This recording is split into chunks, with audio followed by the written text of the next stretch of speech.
Hi, Schar colleagues. I just wanted to give you a quick kind of overview of the setup that I use at home for doing synchronous course lecturing and developing asynchronous content.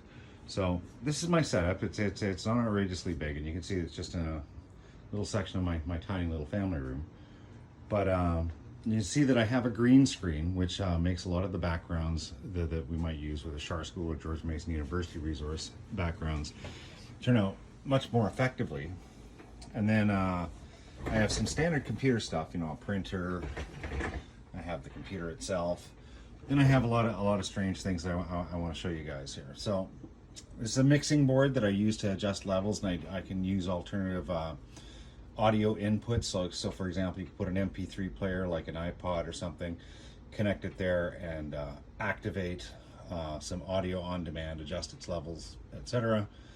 I have a studio microphone on an arm in there.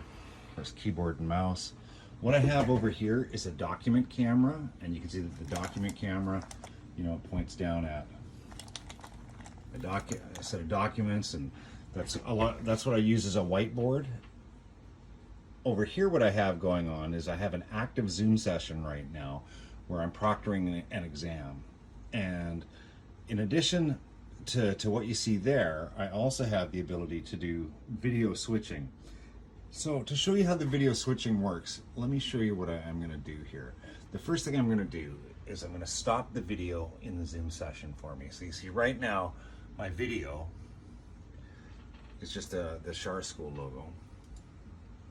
All right, so I've stopped my video, and the way that I do it is I create a virtual camera session in a program called OBS. And OBS allows you to create different video layers, and that includes, you know, my Schar School background with my spinning logo that I created using some Adobe Acrobat or some Adobe Suite things. And you can see what happens is I have this wired to the video switching session where I can turn, for example, my own camera on, right? So there I am, hello. I can switch it to my email. Don't look at my email. I can also switch it to the document camera. Let me turn this off here. All right, and so you can see now the document camera, which is right there, and that's about it. And now this setup that I have is probably more than most people would actually typically require. There's hang on a second here. There we go. So you can see I even have a little clicker with information here. All right, so I can do like a news clicker. This setup that I have is probably a total cost of, I'm going to say, with the mixing board, the microphone, the green screen, and then I use the university software licenses.